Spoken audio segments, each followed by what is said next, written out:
श्रोताओं नमस्कार, स्वागत करते हैं आपका इस भेंट वार्ता में।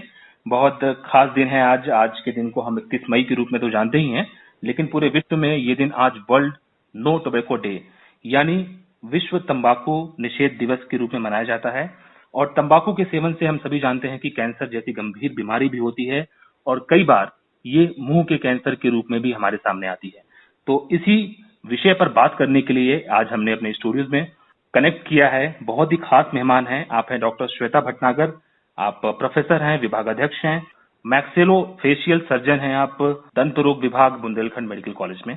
आपका हम बहुत बहुत स्वागत करते हैं हमसे जुड़ने के लिए। धन्यवाद मैडम, जैसा कि हमने अपने चर्चा के आरंभ में ही बताया कि आज हम विश्व तंबाकू निषेध दिवस के रूप में मना रहे हैं, तो सबसे पहले हम आपसे ये जानना चाहेंगे कि तंबाकू का सेवन कोई व्यक्ति किन किन रूप में करता है, क्योंकि कई बार हम जाने अनजाने में सेवन करते हैं लेकिन हमें पता नहीं होता है कि हम किसी न किसी रूप में तंबाकू ले रहे हैं। तो उसके रूप क्या क्या हो सकते हैं और ये कितना खतरनाक होता है किसी व्यक्ति द्वारा यदि इसका सेवन किया जाता है तो? ज्यादातर देखा गया है कि बहुत लोग बीड़ी पीते हैं, सिगरेट पीते हैं, उसके अलावा गुटखा भी खाते हैं, है ना। गुटखे के रूप में भी इसको लिया जाता है।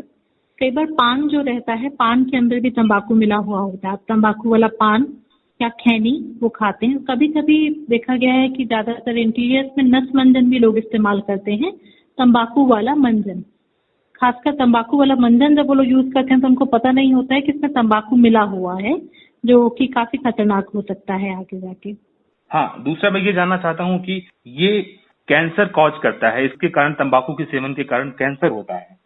हाँ, तो ये कितना खतरनाक हो सकता है तंबाकू का सेवन, क्योंकि कई बार हमें पता नहीं होता है कि हम जो तंबाकू ले रहे हैं, बीड़ी गुटखा पान मसाला ले रहे हैं, इसमें तंबाकू नाम की गंभीर चीज है, गंभीर तत्व इसमें है और ये मौत का कारण भी बन सकता है, जानलेवा भी हो सकता है। बिल्कुल, आप बिल्कुल सही कह रहे हैं। तंबाकू के कारण कैंसर होता है और कैंसर बहुत खतरनाक और मौत का कारण हो सकता है, आपकी जान ले सकता है। उसके अलावा मुंह में और भी बीमारियां आपकी तंबाकू की वजह से हो सकती हैं, जिनसे कि आपका मुंह खुलना धीरे धीरे पूरी तरीके से बंद हो जाता है, कम हो जाता है।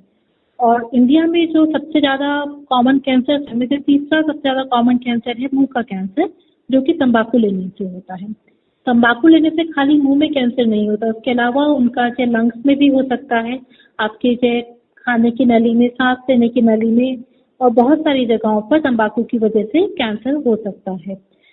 अब अगर अपन बात करें कि लगभग जो है, अगर आप तंबाकू छोड़ चुके हैं या फिर आप सिगरेट छोड़ चुके हैं, तो करीबन अगर आपको 5 से 10 साल हो गए हैं सिगरेट या तंबाकू छोड़े हुए, तब आपका कैंसर का रिस्क हाफ हो जाता है, तब भी कैंसर का रिस्क खत्म नहीं होता है। बहुत सारे लोगों को लगता है कि ओकेजनली हमने ले लिया, कभी एक बारी 2 बारी ले लिया या कभी कभी सिगरेट वगैरह ले ली, वो सब भी आपके ये एडिशनल फैक्टर्स हैं जिनके कारण कैंसर हो सकता है। और उसके अलावा बहुत सारी दूसरी हार्ट की प्रॉब्लम्स, इस्कीमिया वगैरह भी आपको हो सकता है। यानी मुंह के कैंसर के अलावा तंबाकू लेने से कई अन्य तरह की बीमारियां और कई अन्य प्रकार के कैंसर भी होते हैं, ऐसा आपका कहना है। हम खासकर आज मुंह के कैंसर के ऊपर केंद्रित कर रहे हैं, क्योंकि कैंसर के जिन कारणों की हम बात करते हैं तंबाकू के सेवन के कारण, उनमें मुंह का कैंसर एक बहुत बड़ा कारण है। और मुंह के कैंसर की मैडम अगर हम बात करें तो मुंह के कैंसर में जो प्रारंभिक लक्षण होते हैं, क्योंकि कई बार हमें कुछ अनयूजुअल फील होता है, सामान्य महसूस नहीं होता है, हमारे मुंह में कुछ ऐसा हो रहा होता है और प्रारंभिक अवस्था में हम पता भी नहीं कर पाते हैं कि ये कैंसर हो सकता है। तो क्या वो प्रारंभिक लक्षण होते हैं जिससे कोई व्यक्ति यदि तंबाकू का सेवन करता है तो वो समय रहते सतर्क हो जाए और अपने चिकित्सक से संपर्क करे? देखिए, अगर आपके मुंह में कहीं पे भी सफेद रंग के धब्बे हैं या लाल रंग के धब्बे हैं, और उसके अलावा अगर आपको लगता है कि कोई छाला है जो 15 दिन तक ठीक नहीं हो रहा है, तो बहुत संभावना है कि वो छाला कैंसर में हो। अगर कैंसर के बारे में सबसे बड़ी चीज ये कि अपन जितनी जल्दी उसको पकड़ लेंगे उतनी अच्छे से उसका इलाज हो जाता है, और जितनी लेट स्टेज में पकड़ेंगे उतना जल्दी से इलाज नहीं हो पाता है ना। बहुत सारे लोग इस बात को नजरअंदाज कर देते हैं, बोलते हैं कि नहीं, हमारे मुंह में दर्द तो कहीं पे भी नहीं है, परेशानी तो कुछ भी नहीं है। तो कैंसर जब शुरुआत में होता है तब उसमें दर्द नहीं होता है, क्योंकि उसके आसपास की जो नर्व एंडिंग जो नसें रहती हैं वो लगभग खत्म सी हो जाती हैं, तो उसके लिए उस एरिया के अंदर दर्द नहीं होता है जब तक कि उसमें इन्फेक्शन ना हो जाए। तो सबसे अच्छा तरीका ये है कि आप अपने मुंह को चेक करते रहें, स्पेशली अगर आप तंबाकू किसी भी प्रकार में लेते हैं तो, या एक बार 6 महीने के अंदर अपने डेंटिस्ट के पास जाइए और वहाँ पे जाके अपना मुंह का चेकअप करा लीजिए। तो वो आपको अर्ली लीजन्स और जो है एकदम शुरुआती जो आपके लक्षण हैं उनको पकड़ के वो भी बता सकते हैं कि ये संभावना आपकी लग रही है। कई बार मैडम देखने में आता है कि जो तंबाकू का सेवन करने वाले, पान गुटखा मसाला खाने वाले लोग होते हैं, उनके मुंह की जो ओपनिंग होती है, मुंह कम खुलता है उनका। तो क्या बिल्कुल मुंह सही। कम खुलना भी एक तरह से ये इंडिकेशन हो सकता है, संकेत हो सकता है कि भविष्य में आपको ये बीमारी हो सकती है?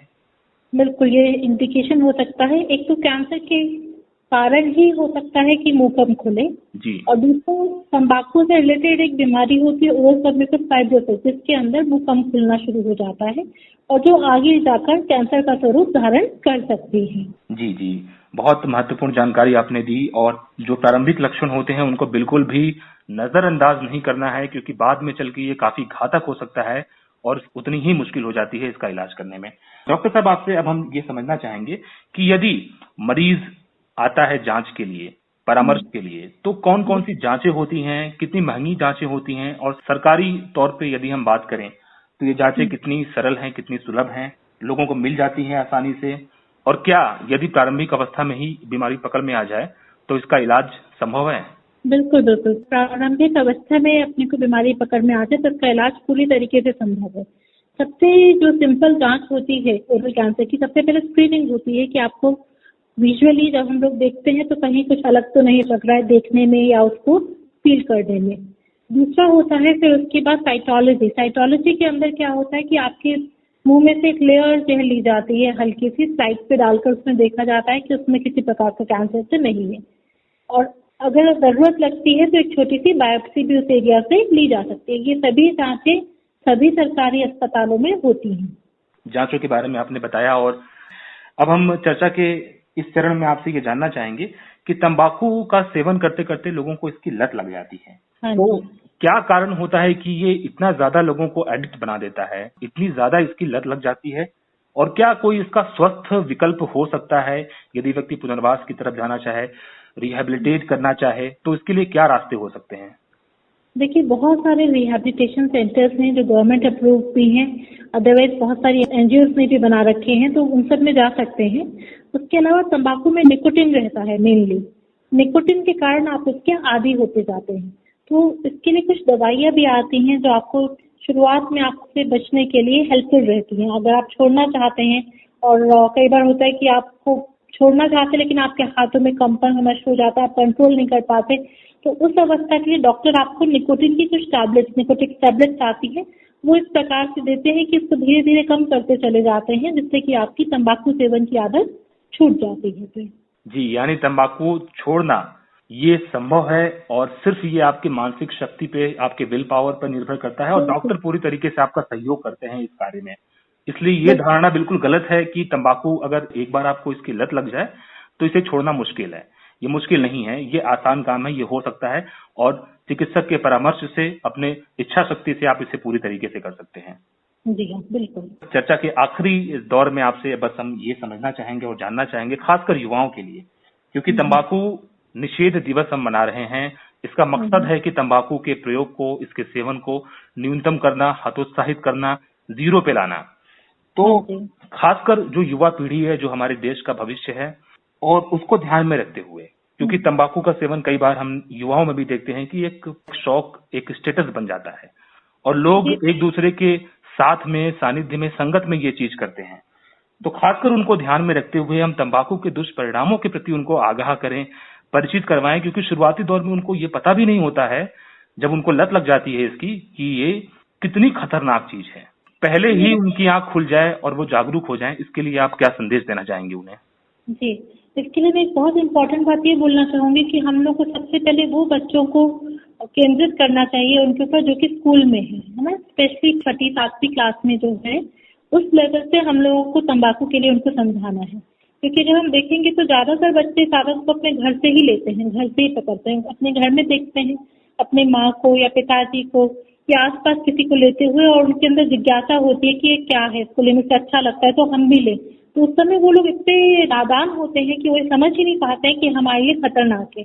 उनको लगता है कि जब बड़े जने कर रहे हैं तो जरूर कुछ अच्छा ही होगा, इसमें कुछ जरूर कुछ ना कुछ मजा ही आता होगा। तो हम लोग जितने भी प्राइमरी स्कूल्स हैं और जहाँ पे भी 5th-7th लेवल के बच्चे हैं उन सबको अगर हम लोग समझाना शुरू करेंगे तो मेरे ख्याल से काफी अच्छा रहेगा। उसके बाद युवाओं के लिए भी रिपीटेडली कॉलेजेस वगैरह में जाके इसके दुष्परिणामों के बारे में समझाना बहुत ही अच्छा रहेगा। और एक कोशिश होनी चाहिए कि जहाँ पे हम हर स्कूल में एक इम्पोर्टेंट चैप्टर इसके ऊपर दें कि तंबाकू और उससे होने वाले दुष्परिणाम। तो मेरे ख्याल से जब बच्चे इस बात को समझेंगे तो बड़े होके वो जरूर ऐसा है कि वो इसको सेवन नहीं करेंगे। निश्चित रूप से जो युवा साथी और जो तमाम श्रोता आपकी बात को सुन रहे हैं डॉक्टर साहब कि तंबाकू और उसके दुष्परिणाम को निश्चित रूप से उनको जागरूकता हुई होगी और वो इसके भयंकर परिणाम को समझ पाए होंगे आपकी बात को सुनने के बाद। और आज के बाद जब हम आज इस दिवस को, आज इस दिन को नो टोबैको डे यानी विश्व तंबाकू निषेध दिवस के रूप में मना रहे हैं, तो एक प्रण और एक संकल्प शक्ति की भी जरूरत है कि हम तंबाकू को छोड़ देंगे, हम तंबाकू को छोड़ रहे हैं। तो ये स्थिति लाना बहुत जरूरी है और से no to tobacco and yes to life, जिंदगी को हाँ कहना है और तंबाकू को ना कहना है, ये संदेश है। बहुत बहुत शुक्रिया अदा करना चाहते हैं डॉक्टर श्वेता भटनागर, प्रोफेसर विभागाध्यक्ष मैक्सिलोफेशियल सर्जन दंत रोग विभाग बुंदेलखंड मेडिकल कॉलेज से आप हमारे साथ जुड़ी। बहुत बहुत शुक्रिया आपका। धन्यवाद।